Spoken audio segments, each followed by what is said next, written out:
And that was the title track from a great new CD, and all the way from Oakland, California to the Bay Area. It's from the new CD from RAD, East Babe, the title track, and we are honored to have on the Upper Room with Joe Kelley and G. DeSoe, RAD. How you doing, RAD?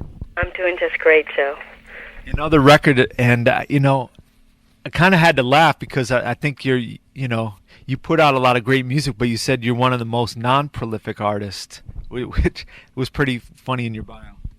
Well, I mean, it was also meant kind of tongue-in-cheek, know. Right. I actually, we've put out a number of records, but, it also takes time to put records in the way the record business is going today. We have to take our time a little bit. And it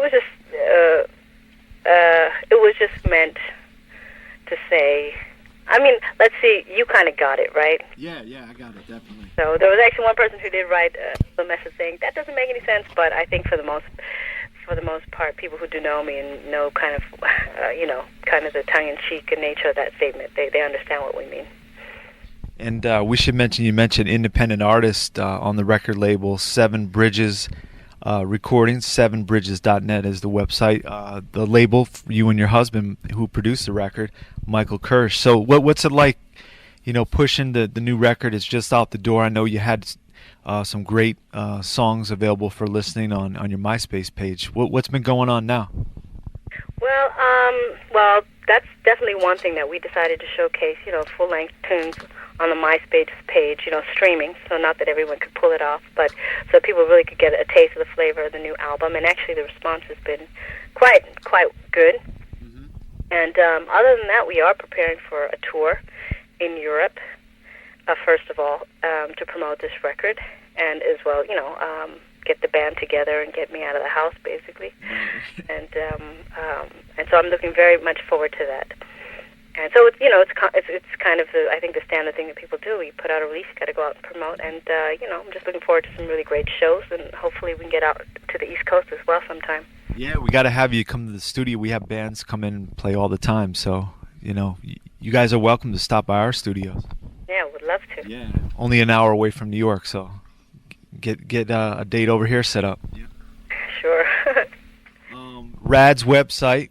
We encourage you to go there if you're listening right now, and RAD Music, RAD music.com, and myspace.com / the backslash is RAD or RAD Music?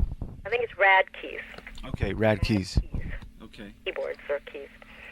And go there. You can order the music directly from her. And East Babe, you talk about that Bay Area funk, and it's just a great style of music. And tell us about growing up in that scene and, being one of the current purveyors of the funk out in the Bay Area. Thank you for saying that. Actually, it's funny because, I grew up my whole life in the Bay Area, and then I moved to Europe for a while.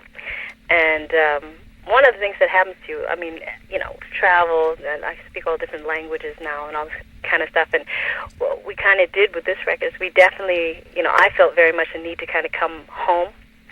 And coming home to me, at least musically, draws from really, how should I say this? You know who you are when you're somewhere else. You really learn about who you are. And it, to me, musically, it always brings me back to the musical people I grew up around with in the Bay Area, and the sounds from the Bay Area, like Tower of Power and Cold Blood, Sly Stone, Santana, and the funk out here is in contrast to other kinds of funk. It's very syncopated.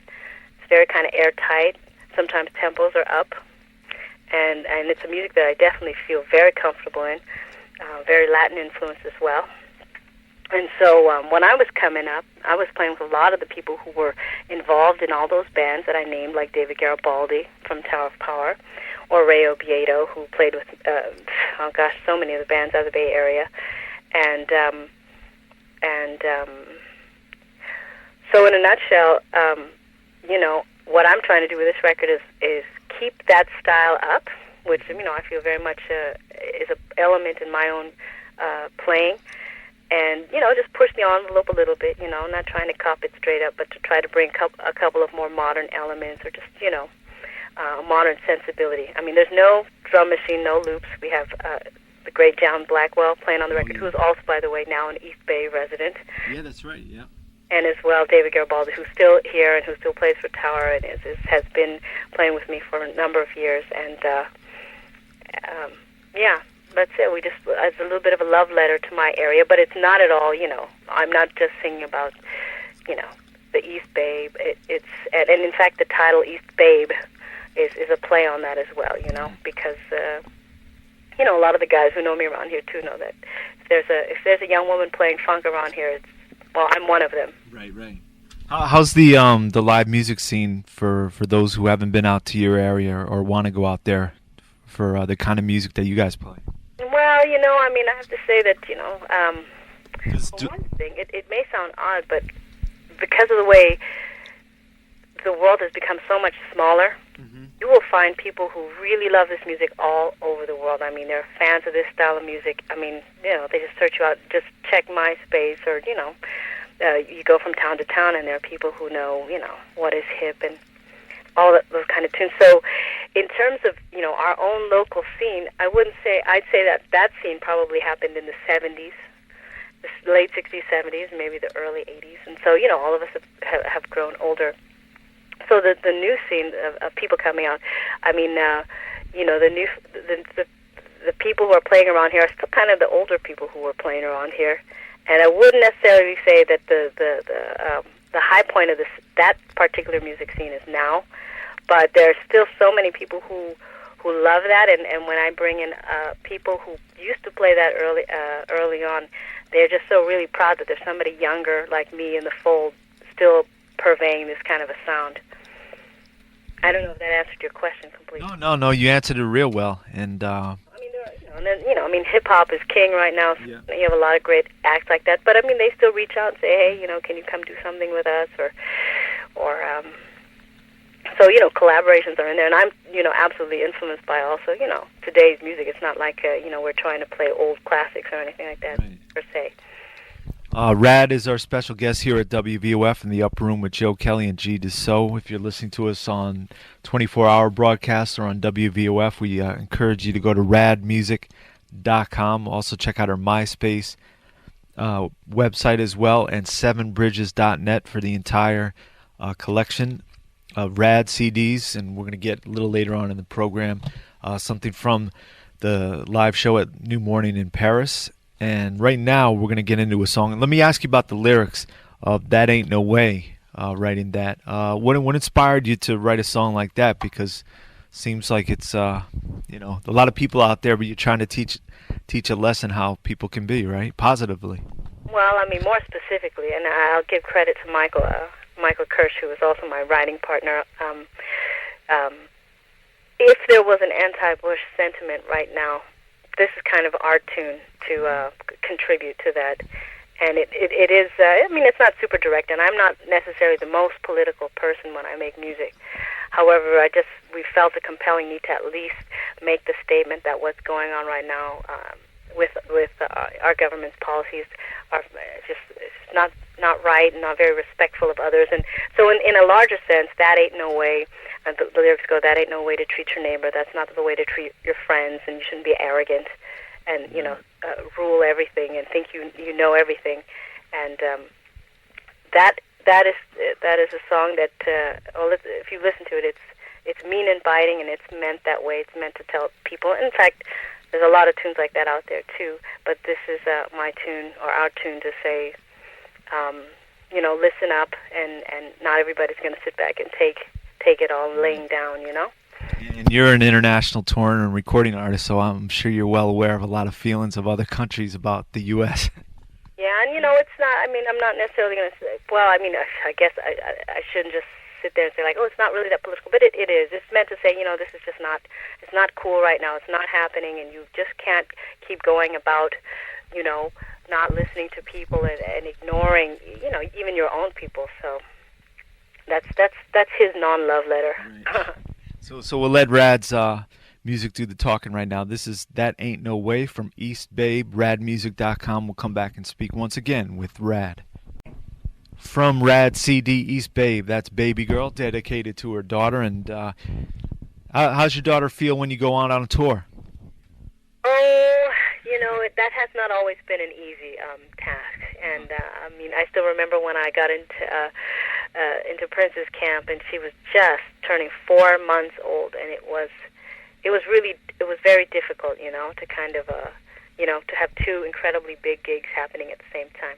Yeah. And now that she's older, I mean, we have tried to include her on, gigs where she can come along, one-off kind of things. But actually, for the next tour, she'll definitely be with her grandparents. So we have yet to see how well that'll go. But she's a trooper. Right. You mentioned Prince, and a lot of people also know you as being a keyboardist and vocalist with Prince. And your friend John Blackwell introduced you to the Prince camp, but you grew up listening to Prince music. Tell us what it was like, actually being on stage and working and playing with him. Well, I mean, I definitely grew up listening to Prince, definitely. I mean, my junior high school years listening to Do Me Baby and all those tunes. So when I finally got in there, I mean, it was a little bit kind of mind-blowing. And I remember being on the really big stadium stages playing When Doves Cry, and just thinking, oh my goodness, am I playing When Doves Cry, with Prince on stage? And it kind of just, just the impact kind of just only setting in then. Because, when you work and you practice and everything, you're in a professional environment, so, anything about being starstruck just falls out the window. But there were those moments. And actually playing with Prince was, I mean, he is, as they say, he is really a true musical genius and definitely the most complete artist that I have ever encountered. And something that, I mean, what you really learn from somebody like him is that he can do every job in the band by himself. So, being around him teaches you to be a better leader as well as a better side person. And, obviously it's a great honor to have been invited to play with him. So, a lot of work. I mean, and you did a lot of great shows, but one of the ones that stands out in my mind, which, I used to live a few years out in Taiwan, but and visit Hong Kong, that festival show you did out there looked amazing. Did you see that on TV or? Yeah, I didn't see the whole concert. I wasn't there live. I saw it on TV. What was it like being out there playing live? Well, that was actually my first. I believe it was the first big stadium gig I'd ever done, and it was definitely. I mean, being in that environment, never having been to Hong Kong and hearing everything about it, and all the smells and the sights and the harbor, and having the harbor in the backdrop. It's kind of surreal and it's very big. But one of the things that I do enjoy is no matter how big the show kind of is, what's nice about Prince being such a musician kind of at heart. I mean, he's an artist, but he's a musician. He still manages to make everybody feel like, we're still playing in a small club, even though it's a large scale show. And for somebody like me who comes more from a jazz background, that just suits me real well. Oh, we got a lot of musicians who listen to our show and, probably curious to some of the sounds that you're creating on the record and live. How many keyboards, did you use primarily on the record, and what are you taking out on tour with you? Well, I'm definitely, pro vintage. So, I mean, Fender Rose is always part of the arsenal. We also have a Hohner clavinet. But, sometimes taking all this stuff is kind of hard, However, I'm very partial to the Motif series by Yamaha, which is it has great sounds, is very versatile and very powerful. So it's kind of a combination of using the Motif as my kind of main electric keyboards, and then Fender Rhodes. It's actually, I don't have a big cage around me, because if you meet me in real life, I'm pretty petite. I'm probably the only person who's ever played with Prince that's smaller than him. Oh, okay. And so, having a large cage around me is not really, you won't see me on stage then. Yeah, right. So, I mean, in his band, I had a lot more keyboards, but in my band, it's a little more scaled down. It's more like 2 keyboards plus the Fender Rhodes on the side, and and then the rest of the band, which is, I should mention, who I'm taking on tour with me, Eric Leeds, who you. Oh yeah, good friend of ours. Yeah. He's coming on the saxophone, and then Ray Obiedo, who's been playing guitar in my band for the last 10 years, and he's he has a lot of solo albums out too, but he's formerly played with Herbie Hancock and George Duke. And then Mark van Vagening, who is originally from Holland, but is also from the Bay Area and played with Tower of Power and Sheila. Oh, yeah. Thanks for pronouncing his name. I was wondered how, because I know he's all over you guys' records and Sheila's We records. do call him all. He's also known as Mark VW. So okay. All right. It makes life easier. And then on drums, this time around we're very happy to have him, is a gentleman by the name of Billy Johnson, who is on many of those great Maze albums. Okay. Big fan. I mean, a lot of the live records, and just he spent a whole tenure with Maze and also with Santana for a while. So it's a really, very, very competent band, and I'm really excited about, getting to play with them every night. So. Now it seems like your band is composed of people from, some of the mainstays for a while you had, and then some people from different cities. How difficult is that putting together, the right band and pulling it off like that? Well, you know what? I mean, there's a lot to be said about who you put in your band, because first of all, especially, like one thing that I pride myself on, and I mean, well, people will look at me or look at what we have to offer and think, oh, there's a cute little girl who's singing, and that's not really the deal. I'm not, don't put me in front of the band of guys and they run the show and I just do my little tune.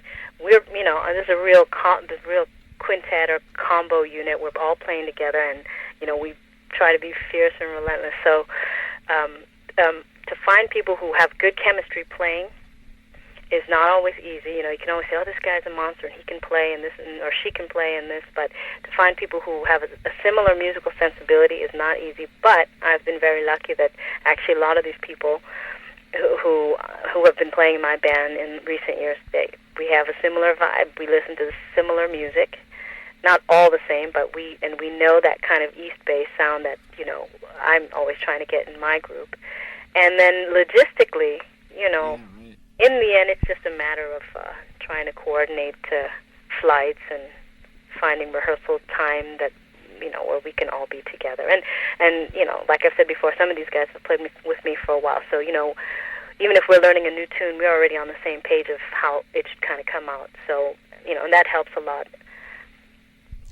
Rad's with us here at WVOF in the Upper Room with Joe Kelley and G. Dussault.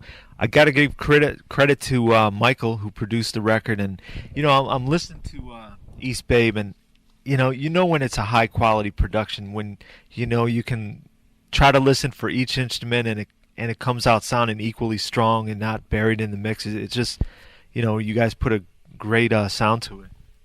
Thank you very much, and I will give credit where it's due, and Michael is he's largely responsible for the sound on my records, and he used to be a student of Fred Catero, who also worked with David Rubinson back in the 70s, putting together all those great Herbie albums and Headhunters.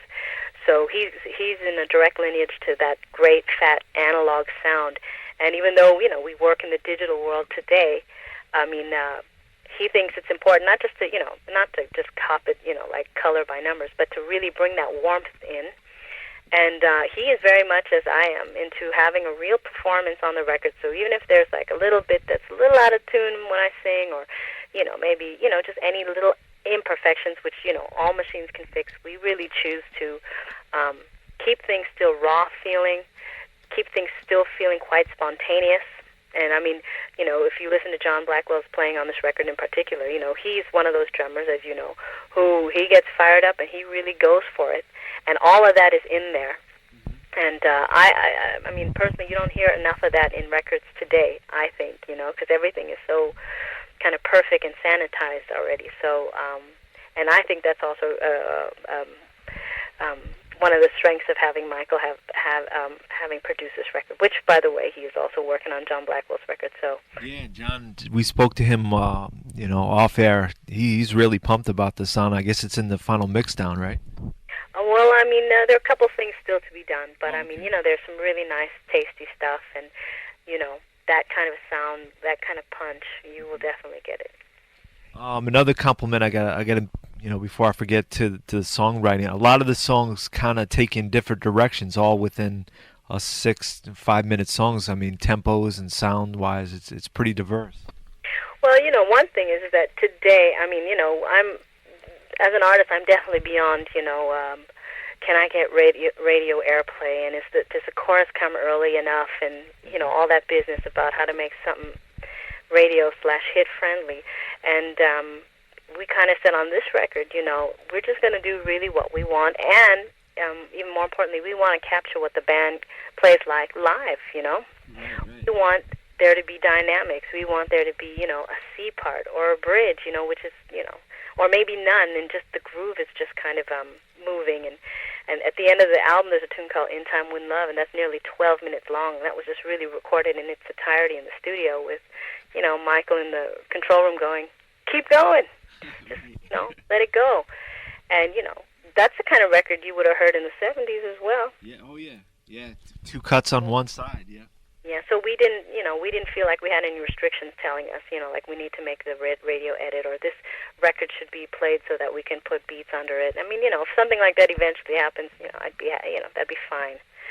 But we definitely wanted to capture, just that kind of spirit. Yeah, we're gonna go out with a couple. One from East Babe. This is kind of for the late night jam next to you, and follow it up with something from the CD live at the New Morning out in Paris. A heavy dose of Oakland funk. This is Wishy, which is one of your most popular songs in the live repertoire, right? Right. Yeah. So I gotta thank you, Rad, and for all our listeners to check out radmusic.com, also 7bridges.net and myspace.com/radkeys to get all the upcoming tour dates. And thanks so much, Rad, and we'll hope to meet you on the East Coast soon. Well, it was a pleasure, and thank you very much, and, keep playing that great music out there. Yeah. And your music's helping us out a lot, so this is Rad.